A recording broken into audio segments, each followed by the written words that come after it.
Assalamualaikum warahmatullahi wabarakatuh. Ketemu lagi teman-teman dengan kami channel YouTube Kebun Zuhdan ya.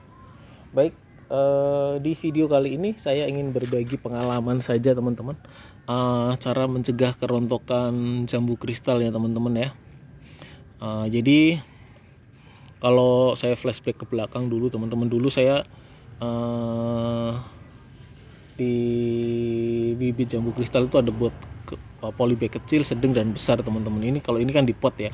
Jadi kalau yang di polybag kecil 25 itu memang biasanya dari kita udah berbunga teman, atau ada pentil kecil lalu dibawa pulang, kemudian beberapa hari nggak disiram rontok. Nah, jadi asumsinya bahwa salah satu penyebab kerontokan pertama kali adalah kekurangan air, berarti harus disiram ya. Oke teman-teman, kemudian di polybag 25 itu biasanya mereka karena masih kecil ya, medianya kecil, jadi itu juga sering terjadi kerontokan. Berarti kedua adalah medianya harus diperbesarkan atau medianya terlalu kecil. Jadi untuk mencegah itu adalah pertama tadi kan air, kemudian kurangnya media tanam. Jadi media tanam kalau mau lebih besar lebih aman. Nah kalau mau aman ya ditanam di tanah teman-teman gitu. Tapi biar fokus aja ya cara mencegah ya. Pertama tadi kecukupan air teman-teman. Kemudian kedua, kalau Anda nanam di pot ya usahakan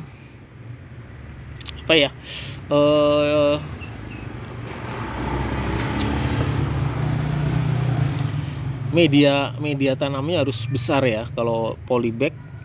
Nah kalau memang bentuknya masih bibit ya wajar dong. Kemudian kalau kita kasih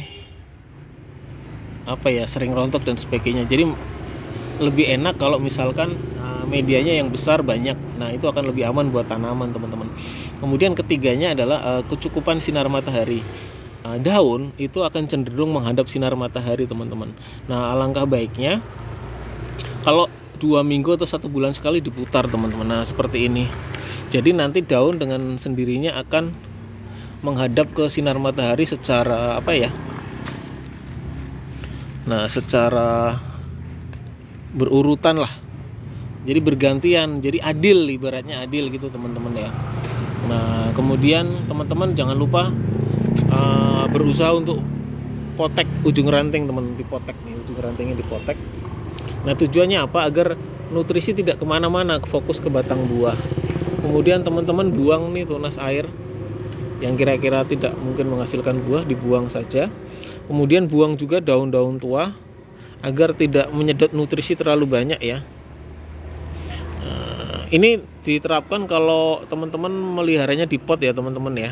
Jadi cara mencegah kerontokan gitu. Jadi usahakan ranting-rantingnya juga tidak tumpang tindih, tidak kemana-mana, tidak bersentuhan dengan ranting yang lainnya, karena itu potensi munculnya atau potensi akan munculnya hama-hama teman-teman. Nah kalau seperti ini kan udah hampir tidak ada. Kemudian juga rajin-rajin potek pucuk ya, tujuannya juga sambil membesarkan ranting dan batang teman-teman, karena jambu kristal itu karakteristiknya ketika kita pangkas akan muncul tunas baru. Nah dari situ kemudian akan muncul bakal buah teman-teman. Nah contohnya seperti ini. Kita juga harus memahami karakter jambu kristal teman-teman. Biasanya buah yang muncul di ujung itu cenderung tidak akan besar. Tapi kalau buah yang muncul dari batang seperti ini, nah ini kan kemarin udah salon buahnya ya, bekas buahnya teman-teman. Nah ini cenderung akan besar teman-teman. Nah itu teman-teman juga harus pahami. Oke ya, cuman karena topiknya cara mencegah kerontokan ya, tadi sudah kecukupan air, kecukupan media tanam, sinar matahari, potes ujung, buang tunas air, kemudian buang daun-daun tua, tujuannya agar itu tadi ya nutrisinya biar tidak terlalu banyak diserap, biar fokus ke bakal buah juga. Kemudian sortir teman-teman, nanti kita harus sortir ya, mana yang harus kita pertahankan buah-buahnya. Kalaupun tidak disortir nanti dengan sendirinya akan seleksi alam ya, mensortir diri sendiri.